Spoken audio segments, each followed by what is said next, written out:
Ya, halo semua.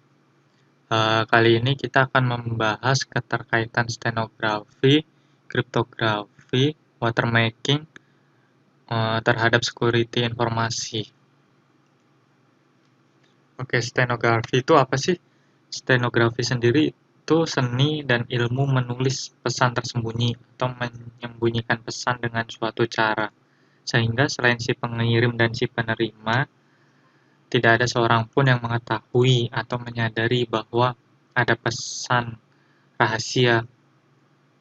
Pesannya tuh biasanya tidak terlihat.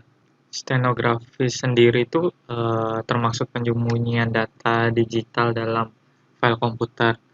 Kayak contohnya si pengirim mulai dengan berkas gambar biasa, lalu mengatur warna setiap pixel eh, untuk menyesuaikan suatu huruf dalam alfabet. Perubahannya kelihatannya halus gitu. Jadi nggak ada seorang pun yang menyadarinya gitu kalau nggak memperhatikannya dengan uh, benar. Stenografi sendiri juga dapat digunakan untuk melakukan penyimpanan atas kerahasiaan informasi yang sangat berharga untuk menjaga data tersebut dari kemungkinan sabotase atau pencurian dari pihak yang tidak berwenang. Untuk kriteria stenografi sendiri yang harus diperhatikan ada tiga ya, yaitu fidelity. Fidelity itu kualitas citra penampung tidak jauh berubah setelah penambahan data rahasia.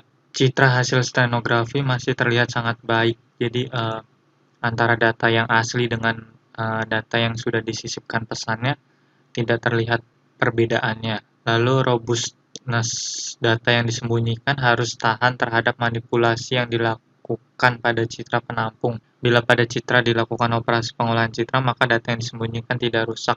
Jadi harapannya untuk stenografi ini data yang disimpan di dalam file tersebut aman ya, pesannya tersampaikan dengan baik dan benar, tidak ada kerusakan ketika sudah dilakukan perubahan data. Lalu untuk recovery data yang disembunyikan harus dapat diungkap kembali recovery-nya. Untuk recovery sendiri, jadi ketika kita sudah menyisipkan sebuah pesan di data dengan menggunakan teknik stenografi, harapannya data yang kita simpan tersebut dapat direcovery dan dilihat kembali. Ada beberapa aspek stenografi yang menentukan hasilnya berhasil atau tidak. Jadi ada capacity, yaitu kapasitas merujuk pada jumlah informasi yang bisa disembunyikan dalam medium cover. Lalu ada security, keamanan dari sistem stenografi klasik mewujudkan kerahasiaan sistem encodingnya. Ada robustness, ketahanan mengacu pada data citra penampung, seperti perubahan kontras, penajaman, rotasi, perbesaran gambar, pemotongan, dan sebagainya. Untuk teknik stenografi ada beberapa. Yang pertama, injection. Injection sendiri merupakan suatu teknik menanamkan pesan rahasia secara langsung ke suatu media atau data yang ingin kita sisipkan pesannya. Salah satu masalah dari teknik ini itu biasanya ukuran media yang diinjeksi menjadi lebih besar dari ukuran normalnya sehingga mudah dideteksi karena kita bisa melihat dari size original dan size yang setelah di-embed datanya ya. Lalu yang kedua ada substitusi. Substitusi sendiri merupakan data yang normal digantikan dengan data rahasia. Biasanya hasil teknik ini tidak terlalu mengubah ukuran data asli, tapi tergantung pada file media dan data yang akan disembunyikan. Teknik substitusi bisa menurunkan kualitas media yang ditampungnya juga. Lalu yang ketiga ada transformasi domain. Transformasi domain sendiri itu teknik yang paling efektif ya. Pada dasarnya transformasi domain ini menyembunyikan data pada transform space. Yang keempat ada split spectrum. Itu merupakan teknik pentransmisi menggunakan pseudo noise code yang independen terhadap data informasi. sebagai modulator bentuk gelombang untuk menyebarkan energi sinyal dalam sebuah jalur komunikasi bandwidth yang lebih besar daripada sinyal jalur komunikasi informasi dari penerima sinyal dikumpulkan kembali menggunakan replika pseudo-noise code tersinkronisasi. Lalu yang kelima ada statistical method. Tekniknya disebutnya biasanya itu steganografi 1 bit. Skemanya menanamkan 1 bit informasi di media penampung dan mengubah statistik walaupun hanya 1 bit. Perubahan statistik ditunjukkan dengan indikasi 1 dan tidak ada perubahan, terlihat indikasi 0. Sistem ini bekerja berdasarkan kemampuan penerima dalam membedakan antara informasi yang dimodifikasi dan yang belum dimodifikasi. Yang keenam, distortion. Distortion ini biasanya metodenya menciptakan perubahan atas benda yang ditampung oleh data rahasia. Lalu yang ketujuh, cover generation. Metode ini lebih unik daripada metode lainnya karena cover objek dipilih untuk menyembunyikan pesan.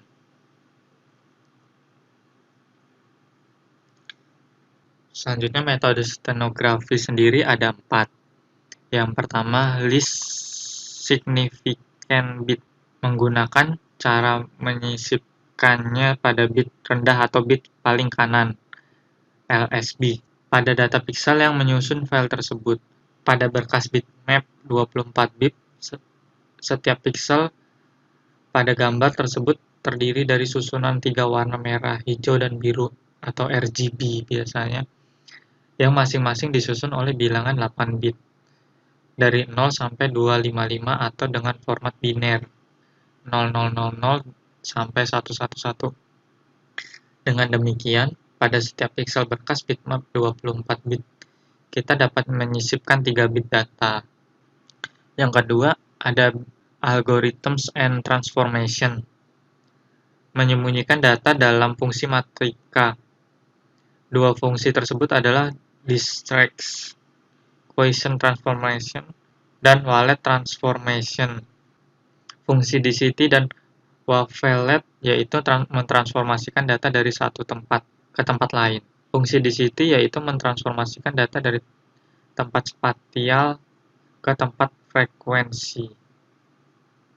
Yang ketiga ada redundant pattern encoding. Menggunakan pesan kecil pada kebanyakan gambar biasanya. Keuntungan dari metode ini adalah dapat bertahan dari cropping. Kerugiannya yaitu tidak dapat menggambar pesan yang lebih besar. Yang keempat ada spread spectrum method. Terpencar-pencar sebagai pesan yang diacak atau dienkripsi melalui gambar tidak seperti dalam LSB. Untuk membaca suatu pesan, penerima memerlukan algoritma yaitu cryptokey dan stegokey. Metode ini juga masih mudah diserang, yaitu penghancuran atau pengerusakan dari kompresi dan proses image. Selanjutnya ada kriptografi, seni dan ilmu untuk menjaga keamanan informasi dari pihak yang tidak diinginkan dengan mengenkripsinya. Kriptografi sendiri itu implementasi dan pembelajaran teknik untuk mengamankan komunikasi dan data dari musuh.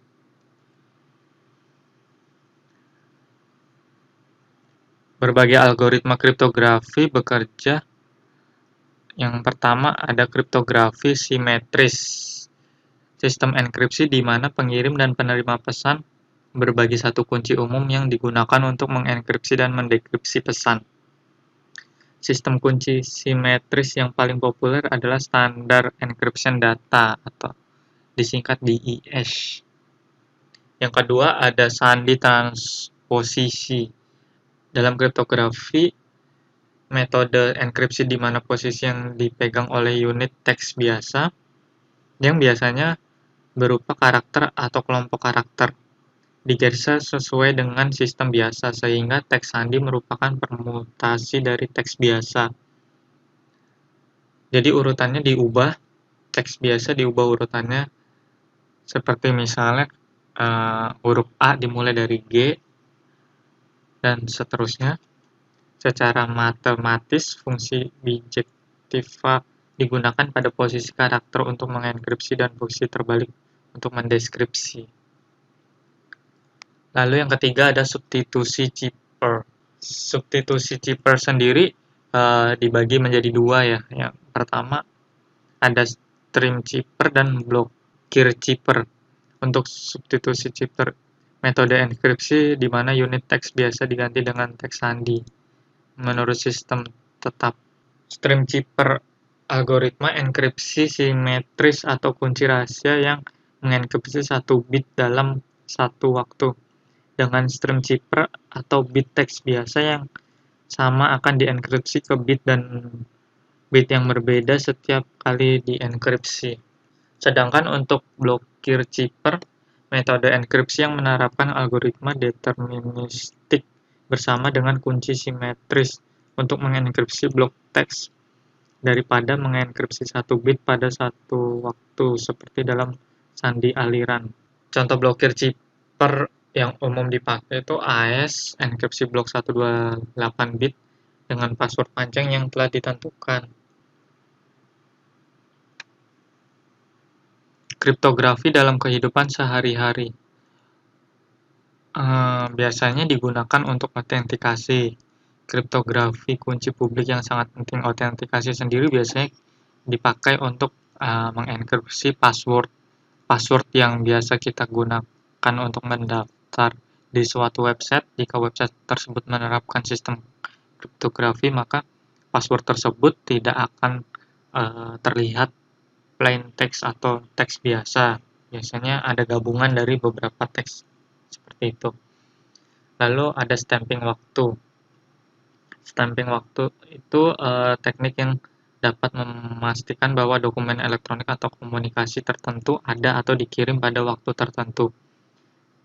Cap waktu menggunakan model enkripsi yang disebut skema tanda tangan buta. Skema tanda tangan buta itu memungkinkan pengirim mendapat pesan yang diterima oleh pihak lain tanpa mengungkapkan informasi apapun tentang pesan tersebut. Stamping waktu sangat mirip dengan mengirim surat terdaftar melalui pos Amerika Serikat ya, tetapi memberikan bukti tambahan. Itu dapat membuktikan bahwa penerima menerima dokumen tertentu. Lalu ada uang elektronik. Mencakup transaksi yang dilakukan secara elektronik dengan transfer dana dari satu pihak ke pihak lain, yang dapat berupa debit, kredit, dan dapat berupa anonim atau teridentifikasi. Ada implementasi perangkat keras, perangkat lunak, enkripsi digunakan dalam skema uang elektronik untuk melindungi data transaksi biasanya. Konvensional seperti nomor rekening dan jumlah transaksinya biasanya dienkrip. Lalu watermarking. Watermarking sendiri salah satu cara untuk melindungi hak milik intelektual atas produk multimedia seperti gambar, foto, audio, teks, video dengan menyisipkan informasi ke dalam data multimedia tersebut dengan teknik digital watermarking. Watermarking ini mirip dengan stenografi ya, namun memiliki perbedaan. Untuk watermarking merupakan aplikasi dari stenografi, namun ada perbedaan antara keduanya. Jika pada stenografi, informasi rahasia disembunyikan di dalam media digital di mana media penampung tidak berarti apa-apa. Untuk watermarking sendiri, justru media digital tersebut yang akan dilindungi kepemilikannya dengan pemberian label hak cipta. Selanjutnya, yang perlu diperhatikan untuk watermarking biasanya media yang disisipkan oleh suatu informasi itu sehendaknya tidak jauh berubah dari media aslinya, karena perubahan yang signifikan pada media yang disisipi watermarking akan mengakibatkan kerugian pada media tersebut. Seperti contohnya, media yang telah tersisip tersebut akan menjadi rusak dan informasi yang ditanamkan juga ikut rusak. Lalu, informasi yang disisipkan di dalamnya juga harus tahan terhadap serangan-serangan yang terjadi, misalnya dalam sebuah citra, harus tahan terhadap pencerahan, rotasi, blurring, dan lain sebagainya. Ketahanan terhadap penyerangan Seperti misalnya penyerangan pengolahan citra menjadi aspek penting untuk watermarking sebagai perlindungan informasi penting pada media digital untuk membuktikan kayak uh, kepemilikannya.